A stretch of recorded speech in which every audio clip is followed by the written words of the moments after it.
ये फ़ोन मैं 12 तारीख को लेके गया था यहाँ से और इसका EMI वगैरह नंबर चेक कराया मैंने, तो ये तो दिखा रहा है ये जुलाई में एक्टिवेट हो गया था। भाई करना क्या है आपको बताओ।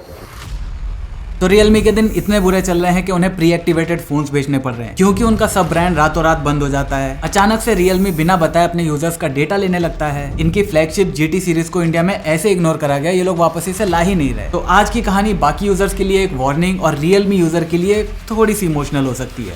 और हाँ, Realme फैन बॉय और Realme यूजर्स, आपको घबराने की जरूरत नहीं है। फोन्स के अंदर ऐसी कोई खास दिक्कत अभी तक नहीं आई है। मैं आज जितनी भी बातें करूंगा वो सारी Realme के ऑपरेशंस के ऊपर करूंगा। तो चलो फिर शुरू करते हैं उस प्रॉब्लम से जिसमें Realme सबसे आगे है। देखो, ब्लोटवेयर सब देते हैं, सैमसंग भी देता है, इवन अपने फ्लैगशिप फोन में, लेकिन Realme ने इस मामले में हद पार कर रखी है। इनके फ्लैगशिप GT सीरीज के फोन में 10 फालतू के ऐप्स हैं और इनके सबसे popular phone Realme 11 Pro Plus के अंदर टोटल 74 प्री इंस्टॉल्ड ऐप्स हैं, जिसमें से 26 किसी काम की नहीं है। अब देखो, ब्लोटवेयर से मुझे पर्सनली कोई दिक्कत नहीं है। इवन मेजॉरिटी लोगों के लिए वो एक फीचर है। उन्हें लगता है कि कंपनी उनके बारे में कितना सोचती है, पहले से ही ऐप्स को डाउनलोड करके दे रही है ताकि उन्हें कुछ डाउनलोड ना करना पड़े, और इस चक्कर में कंपनी का थोड़ा सा फायदा हो जाता है। तो एज अ बिजनेस मॉडल मुझे ये बहुत पसंद है, क्योंकि ये सबके लिए एक विन विन सिचुएशन है। लेकिन मुझे दिक्कत है ब्लोटवेयर्स की क्वालिटी से। 91% ब्लोटवेयर्स जो आजकल फोन के अंदर आ रहे हैं वो प्ले स्टोर पर अवेलेबल नहीं होते, और कोई एप्लीकेशन अगर प्ले स्टोर पर नहीं है तो उसका सीधा सीधा ये मतलब है कि उस एप्लीकेशन के अंदर कुछ ऐसी दिक्कत है जिसकी वजह से गूगल को लगता है कि ये एप्लीकेशन हमारे प्ले स्टोर पर नहीं होनी चाहिए। जैसे इनमें से कई ऐसे ऐप्स हैं जो बच्चों को अपने गेम के अंदर लाने के बाद ऐसे मैनिपुलेट करते हैं कि उन्हें बताया जाता है अगर आप इस ऐप के अंदर पैसे खर्च नहीं करोगे तो आप कोई गलत काम कर रहे हो, और वो बच्चे हैं, वो मान भी जाते हैं। आपने कई ऐसे लोन ऐप्स के बारे में सुना होगा जो आपको पैसे दे देते हैं 30 दिन के लिए, 50 दिन के लिए, लेकिन लोन लेने के 5 से 10 दिन बाद वो आपको परेशान करने लग जाते हैं कि भैया हमारा पैसा वापस कर दो। और अगर पैसा वापस नहीं करा जाता तो आपको तो तंग किया ही जाता है, आपके कॉन्टैक्ट्स, आपके रिश्तेदारों को भी तंग किया जाता है। अब इन फ्रॉड कंपनीज तक डेटा दो तरह से पहुंचता है, या तो जो आपके ब्लोटवेयर्स हैं वो आपके डेटा को ऐसे प्रेजेंट करके इन लोन वाली कंपनीज को देते हैं ताकि उन्हें पता चल जाए कि हाँ आपको पैसे की जरूरत है, या फिर इन ब्लोटवेयर की फॉर्म्स में ही ऐसे ऐप्स आपके फोन में पहले से दिए जाते हैं। अभी आपने मिस्टर टेकपीडिया की न्यूड वीडियो कॉल वाली वीडियो देखी होगी, तो यहाँ पर सामने से आपको कॉल आती है। सामने वाले को कैसे पता कि आप उनके पोटेंशियल विक्टिम बन सकते हो? मेरे या आपके साथ जो इंटरनेट पे बहुत ज्यादा एक्टिव है, हम लोगों के साथ ये सारी चीजें क्यों नहीं होती? क्योंकि जो हमारा डेटा लिया जाता है उससे ये सामने निकल कर आता है कि हम ऐसे जाल के अंदर नहीं फंसेंगे। इन सारी चीजों के लिए हम प्ले स्टोर पर मिलने वाले ऐप्स के अंदर भरोसा नहीं कर सकते, तो प्ले स्टोर पर जो नहीं है उन पर कैसे ही कर सकते हैं?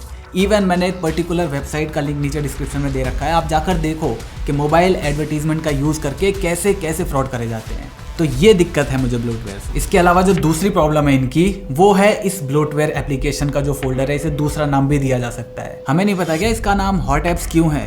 GPT पे एक सर्च करोगे आपको हॉट एप्स का अल्टरनेटिव 50 और नाम मिल जाएंगे, लेकिन नहीं, आपको रखना हॉट एप्स है। और एक मजे की बात बताऊं, जिन लोगों को ये वीडियो समझ में आ सकती है वो इन दोनों ही प्रॉब्लम्स को ठीक नहीं कर सकते। क्योंकि मेरा एक दोस्त ओप्पो में काम करता है, उसने मुझे एक इनसाइड स्टोरी बताई थी कि कुछ ऐसे डिसीजंस हैं जो हमारे इंडिया में मौजूद हाई से हाई अथॉरिटी भी नहीं ले सकती, और इस बात को Realme के एक्स CEO माधव सेठ ने भी कंफर्म करा है। कैसे पूरा एम्पावरमेंट इंडिया में कर सके, और कंट्रोल्स और administration controls and entire empowerment decision making India में कैसे रख सके, that is the journey which I wanted to take. तो अब ये जो ब्लोटवेयर्स का पूरा चक्कर है, ये सारा का सारा इंडियन अथॉरिटीज के पास नहीं है, तो हम बस बोल ही सकते हैं। वैसे इंप्रूवमेंट की मुझे कोई खास उम्मीद तो लग नहीं रही। इंप्रूवमेंट से याद आया, अभी अभी Realme ने Realme 11 Pro Plus के 1 मिलियन यूनिट बेचे हैं। काफी खुशी की बात है, राइट? लेकिन वो यूनिट बिके कैसे हैं मैं बताता हूँ। Realme आपको एक प्री एक्टिवेटेड फोन बेच रहा है, और ये मैं नहीं कह रहा, all India mobile retailer association के रिटेलर्स कह रहे हैं। इनका कहना है कि Realme इन्हें फोर्स कर रहा है कि वो अपने कस्टमर्स को प्री एक्टिवेटेड फोन्स बेचें। इसका Realme दो तरीके से फायदा उठाएगा। जब रिटेलर अपना सिम डालकर फोन को एक्टिव कर देगा तो Realme के पेज पर वो फोन बिक गया है, इसका मतलब फोन अभी भी दुकान में पड़ा हुआ है, लेकिन Realme अपने बुक्स में दिखा सकता है कि उन्होंने एक फोन बेच दिया। हाँ, इसमें वारंटी में कोई दिक्कत नहीं आएगी, क्योंकि वारंटी आपको आपके बिल के हिसाब से मिलेगी। दूसरा, अगर किसी कस्टमर को पता चल गया कि उसका फोन प्री एक्टिवेटेड है तो वो ऑब्वियसली उसे चेंज कराने जाएगा। अब इस चीज को टेस्ट करने के लिए कि इस केस में होगा क्या, मैं पर्सनली दुकान पर गया। ये फ़ोन मैं 12 तारीख को लेके गया था यहाँ से और इसका EMI वगैरह नंबर चेक कराया मैंने, तो ये तो दिखा रहा है ये जुलाई में एक्टिवेट हो गया था। तो मेरे भाई वारंटी तो आपको बिल के हिसाब से मिलेगी, तू क्यों टेंशन ले रहा? भाई लेकिन डब्बे से तो बाहर निकल चुका है ना एक बार फ़ोन। तो भाई करना क्या है आपको बताओ। भाई मुझे पैसे वापस कर दो मेरे। तो इन्होंने मुझे दो ऑप्शन दिए, या तो मुझे वही वाला फोन तुरंत एक नया मिल जाएगा, या फिर मैं 1 और 2,000 रुपए महंगा Realme का ही कोई दूसरा फोन ले सकता हूँ। तो इन्होंने एक ही बंदे को 2 फोन बेच दिए और ऐसे करके ये जो 1 मिलियन या 2 मिलियन या 50 मिलियन का जो क्लेम करा जाता है वो ये लोग कर रहे हैं। और यहाँ पर Realme अकेला नहीं है। हम ट्विटर स्पेस पे लाइव पे थे, वहां पर एक भाई ने अपना एक्सपीरियंस शेयर करा जहां पर उन्होंने OnePlus का फोन खरीदा था, OnePlus Nord 3, और वो उन्हें प्री एक्टिवेटेड मिला था। बाद में इन्होंने इसे रिप्लेस करवा लिया, लेकिन OnePlus ने अपनी बुक्स के अंदर एक ही कस्टमर को 2 फोन बेच दिए। अब ये करने से फायदा ये हो रहा है कि Realme चीख चीख के बता रहा है कि हमने अपने इस फोन के 1 मिलियन यूनिट बेच दिए। इससे बाकी जो लोग हैं उनके अंदर ये होगा कि भाई Realme का 1 मिलियन फोन बिक गया, इसका मतलब फोन तो अच्छा ही होगा, तभी तो बिक रहा है। और हम इंसानों की एक नेचुरल इंस्टिंक्ट है कि भाई जहां पर भीड़ होती है हम वहीं जाना पसंद करते हैं। तो कोई ब्रांड जितने ज्यादा फोन्स बेचेगी, दुनिया उस फोन को लेना चाहेगी। उन्हें लगेगा कि हाँ भाई कुछ ना कुछ तो बढ़िया होगा, तभी बिक रहा है। और इस ट्रस्ट को पाने के लिए Realme ऐसा कर रहा है। अब आगे बढ़ने से पहले मैं फिर से ये चीज Realme फैंस और Realme यूजर्स को क्लियर कर देना चाहता हूँ कि मैंने अभी तक फोन के बारे में बिल्कुल बात नहीं करी। मैं केवल और केवल Realme के काम करने के तरीके पर सवाल उठा रहा हूँ और कुछ भी नहीं। और आपको उसके फोन लेने हैं या नहीं वो हम लास्ट में डिस्कस करेंगे। फोन से याद आया, Realme 8,000 से 28,000 तक में टोटल 20 फोन बेच रहा है और ये वो है जो उनकी वेबसाइट पर लिस्टेड है। फ्लिपकार्ट, अमेजोन और ऑफलाइन मार्केट में कितने और बिक रहे होंगे हमें नहीं पता। और ये फोन्स कैसे होते हैं मैं नहीं बताऊंगा, खुद Realme के एक्स CEO माधव सेठ बताएंगे। प्रोडक्ट्स के सिर्फ बैक पैनल्स चेंज हो रहे हैं पर प्रोडक्ट सेम है। इसका बेस्ट एग्जांपल अभी Realme ने दिया है। यहाँ पर ये 2 फोन्स लॉन्च करने की बिल्कुल जरूरत नहीं थी। इन दोनों में प्रोसेसर, डिजाइन, डिस्प्ले, स्पीकर सब कुछ सेम है। असेंबली लाइन में कैमरा सेंसर और रैम को 6 की जगह 8 GB का, बस ये दोनों चीजें चेंज करी और एक नया फोन बना दिया। ऐसा करने से 2 प्रॉब्लम क्रिएट होंगी। पहला, ऑब्वियसली खरीदने से पहले जो कंफ्यूजन होती है वो, हर 1,000 के अंदर हमें Realme का एक फोन मिल ही जाता है, लेकिन लेने के बाद भी हम चैन से नहीं बैठ सकते। Realme का फोन खरीदने के बाद जिस प्राइस पर हमने फोन खरीदा उससे महंगा वाला फोन का प्राइस कम होकर उसी प्राइस पर आ जाएगा, या फिर सेम प्राइस के अंदर एक नया फोन लॉन्च हो जाएगा जो थोड़ा सा स्पेसिफिकेशन में बेहतर होगा। तो ऐसा होने से कस्टमर सेटिस्फेक्शन की धज्जियां उड़ जाती है। दूसरी बड़ी प्रॉब्लम है, इतने सारे फोन्स होने की वजह से आप सॉफ्टवेयर के अंदर वो क्वालिटी नहीं दे पाओगे जो फोन के अंदर होनी चाहिए या जो आपके पहले फोन्स के अंदर हुआ करती थी। क्योंकि जब आपके डेवलपर सॉफ्टवेयर को पॉलिश कर रहे होंगे तो 50 फोन्स के साथ एक 51वां फोन भी लॉन्च हो जाएगा। अब पहले इसे ऑप्टिमाइज करो क्योंकि लॉन्च होना है और लॉन्च के टाइम में फोन के अंदर दिक्कत नहीं होनी चाहिए। वो फोन लॉन्च हो गया बिना किसी दिक्कत के साथ, लेकिन 1-2 अपडेट आए, उसमें कुछ बग्स आए। अब जब तक डेवलपर उसको फिक्स करेगा तब तक एक और फोन आ जाएगा।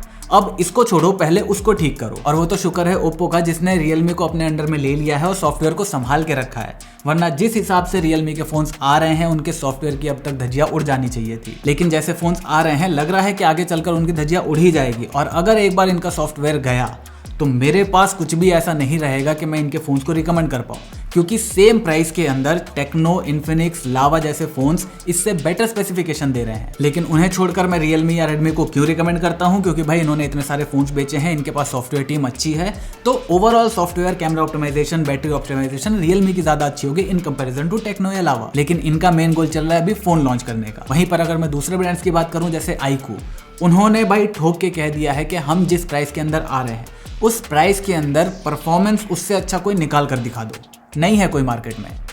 पोको के अलावा उसकी कहानी हम कभी और डिस्कस करेंगे। OnePlus की ब्रांड वैल्यू Realme से बहुत ज्यादा है, तो सेम प्राइस के अंदर Realme से बेकार स्पेसिफिकेशन होने के बाद भी OnePlus अपना फोन बेच जाएगा। नथिंग में ऐसा सॉफ्टवेयर एक्सपीरियंस मिलता है कि आज भी उनका 1 साल पुराना फोन 1 मैं 25,000 रुपए के अंदर इजिली रिकमेंड कर सकता हूँ। और मोटरोला ने अगर अपने कैमरा को गलती से ठीक कर दिया ना तो Realme और Redmi की दुकान ये अगले दिन बंद कर सकता है। ये लोग इतने अच्छे फोन बना रहे हैं। तो क्या है Realme के पास? अच्छा डिजाइन, वो तो अब दूसरे ब्रांड्स भी दे रहे हैं। लावा का अभी एक नया फोन लॉन्च हुआ है Blaze Pro 5G। On paper वो Realme से ज्यादा अच्छी स्पेसिफिकेशन दे रहा है और डिजाइन वाइज वो उससे अच्छा दिख रहा है। लेकिन फिर भी मैं लोगों को Realme Narzo 60X ही रिकमेंड करूंगा।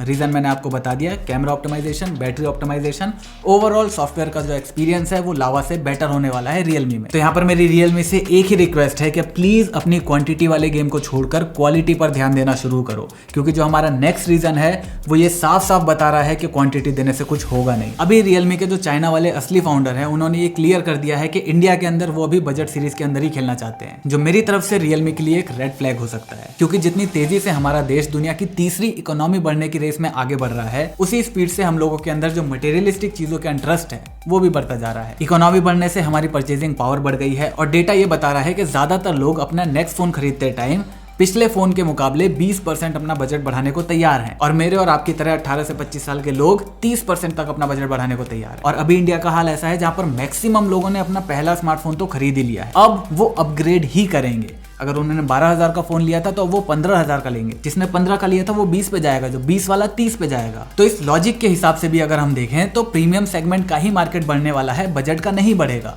लेकिन फिर भी लॉजिक को मारो गोली, हम जाते हैं डेटा पर। डेटा ये बता रहा है कि प्रीमियम सेगमेंट का मार्केट 112% से ग्रो करा है। एप्पल जैसा ब्रांड इंडिया जैसी कंट्री के अंदर 5th पोजीशन पर है। ये कोई छोटी बात नहीं है। और लोगों के पास कितना पैसा आ रहा है इसका अंदाजा इस बात से लग जाएगा कि पिछले साल आईफोन 14 सीरीज के सेल में जितने आईफोन्स पहले 7 दिन के अंदर प्री बुक हुए थे, उससे 25% ज्यादा इस बार पहले 1.5 दिन के अंदर हो गए थे। ये जो आप लाइन देख रहे हो ना, ये सिर्फ दिल्ली के अंदर एक स्टोर से प्रो या प्रो मैक्स खरीदने वाले बंदे हैं। एप्पल के बारे में मैं इतना जोर देकर इसलिए बात कर रहा हूँ क्योंकि वो इकलौता ऐसा ब्रांड है जो टेक्सास के नाम पे अपने फोन्स को बहुत ज्यादा वैल्यू पर बेच रहा है। इसके बावजूद वो इंडिया में 5th पोजीशन पर है। तो आप ये सोच सकते हो कि इंडियन मार्केट या इंडियन कंज्यूमर का दिमाग इस टाइम कैसे चल रहा है और फ्यूचर में वो कैसे चलेगा। तो अगर रियलमी ये कह रही है कि वो सिर्फ बजट सेगमेंट के अंदर खेलने वाले हैं तो ये उनके लिए अच्छे साइंस नहीं है। इसके बाद आता है हमारा लास्ट पॉइंट, रियलमी बिना किसी चेहरे के ऑपरेट कर रहा है, जिससे इसके ऊपर ट्रस्ट इश्यूज बनने लगे हैं। अभी रियलमी को इंडिया में 100% चाइना से कंट्रोल किया जा रहा है और उनका ये भी कहना है कि वह भी माधव सेठ का कोई रिप्लेसमेंट नहीं देख रहे हैं, जो मेरे हिसाब से बहुत गलत है। क्योंकि कल को अगर मैं रियलमी का कोई फोन खरीदता हूँ,